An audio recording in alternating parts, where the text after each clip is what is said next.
Bonjour les amis, c'est Yoli Lune, bienvenue sur ma chaîne. Je suis très contente et heureuse enfin de pouvoir vous présenter le magnifique tarot Soul Shadow Tarot de Yéna.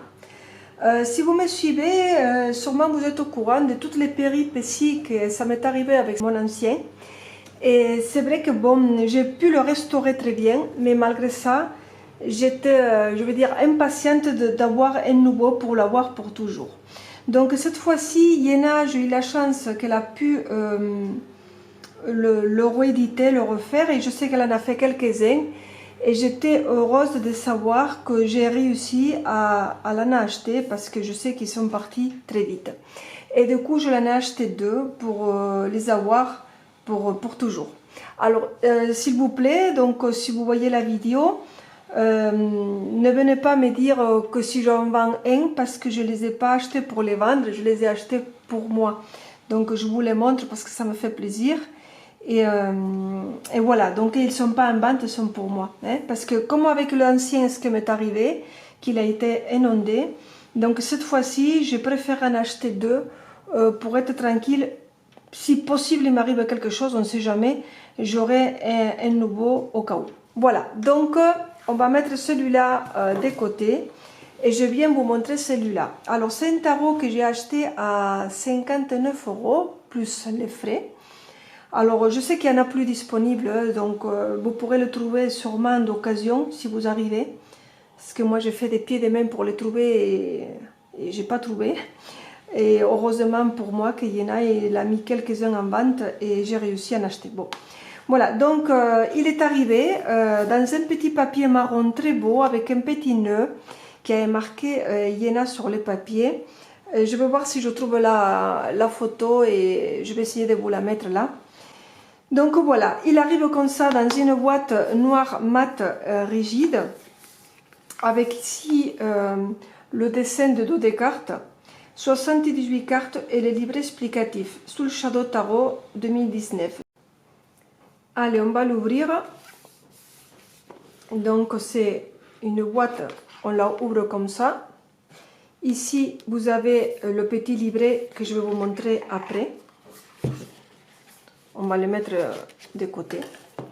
Et ici, vous avez les cartes.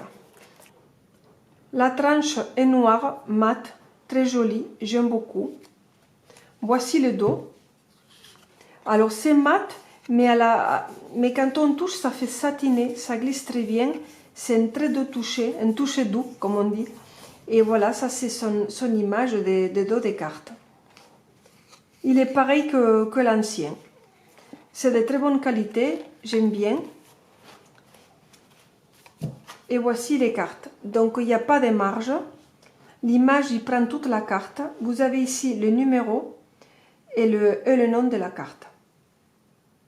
Je suis vraiment enfin très contente, je le répète, de l'avoir. Je vais vous le montrer une à une avec une jolie musique.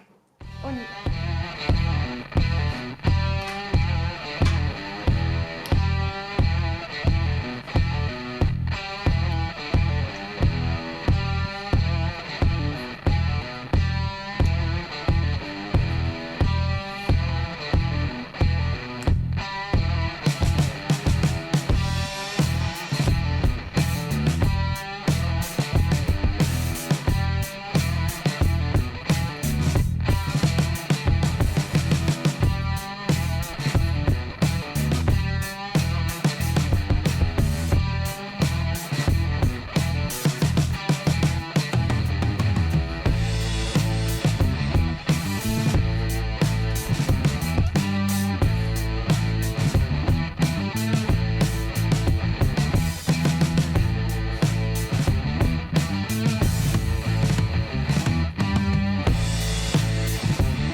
Alors, il vous a plu?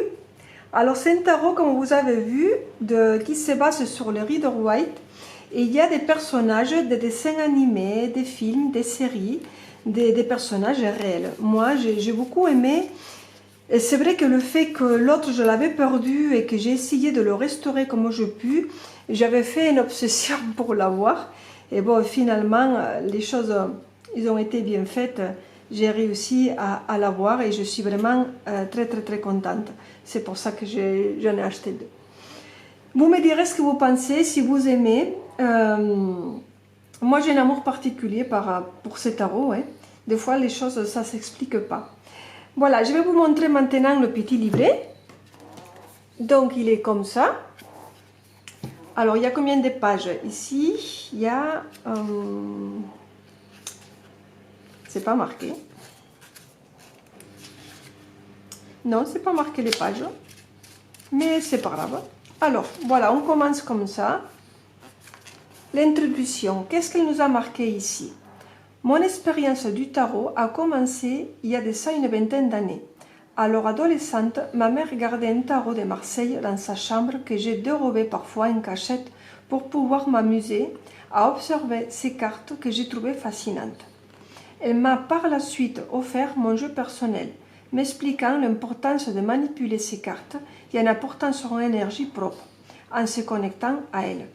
Elle m'a appris leur sens de leur globalité et puis j'ai voulu approfondir mes connaissances en autodidacte. Pendant longtemps, je me suis limitée, comme beaucoup, à la lecture des arcanes majeurs. L'approche des mineurs me faisait peur. Il m'a fallu du temps pour les apprivoiser et les comprendre.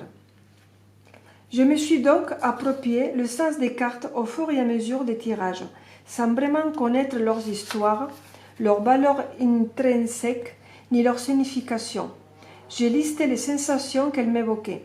J'ai dormi parfois une semaine durant avec la même carte sous l'oreiller. Si j'avais fait un rêve particulier, j'ai trouvé ça symbolique à la carte. J'observais les couleurs, les signes, les visages. Et voilà, et après je vous laisserai découvrir pour les personnes qui ont la chance de l'avoir, parce que je ne vais pas tout vous lire, mais elle explique un petit peu ce qu'elle a ressenti pour ces tarots. Alors là, il marque comment il faut l'utiliser, les tirages.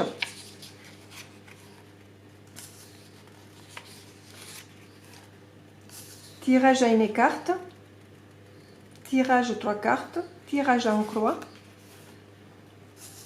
le tirage par prénom,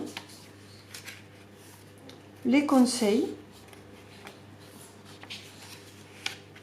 Et là, on commence avec les arcanes majeurs. Donc là, vous avez le numéro de la carte et le mot de la carte. Pour le mât, il nous explique la grande leçon de la vie, c'est que parfois, ce sont les fous qui ont raison. Winston Churchill. Et là, il nous marque un petit peu le personnage, en fait, le choix qu'elle a fait. Elle nous explique le choix de le personnage de la carte. Voilà, je vais essayer d'arriver à vous l'expliquer comme il faut. Donc, elle a choisi cette carte-là, d'une série. Alors, bien sûr, il y a beaucoup de monde peut-être qui ne le connaissent pas. Et c'est pour ça qu'elle explique son choix des cartes. Que je ne brûle pas. Et ici, il nous marque l'interprétation de la carte. Dans un tirage, ce qui nous explique le côté positif et le côté négatif. Et ainsi ensuite.